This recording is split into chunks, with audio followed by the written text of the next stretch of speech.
All right, good morning, guys. It is Tuesday, March the 24th, and I'm just here to go over your lesson for today. This is Miss Shorter. So, step one, as it has been for the last week and a half, is to read American Born Chinese. But today you're going to read page 133 to 160. There are two different ways you can do this. First of all, the 109 to 160 PDF is on the planner for you. And then always you can go to the online text link and read it through that way. So two different options for you, whichever one works best for you. Secondly, you need to enter one entry on your identity theme tracking chart for pages 133 to 160.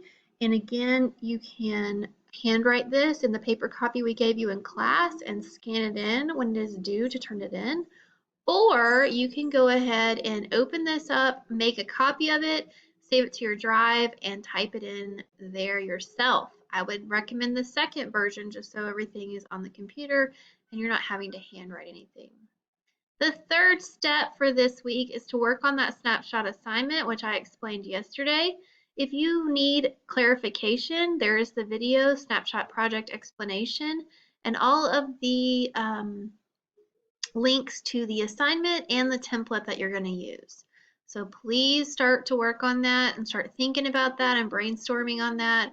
Again, you need 5 total snapshots, and the project is due April the 3rd, which is next Friday by 11:59 p.m. and you are going to turn that in online.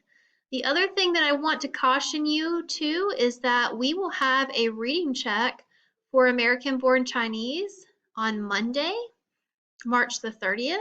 The reading check will be online and you can take it via It's Learning on Monday. So make sure that you're keeping up with your reading and that you are ready for the reading check. And on block day, we'll do a little bit more with talking about the book and making sure you're prepared for the reading check. All right, have a great Tuesday and email with any questions.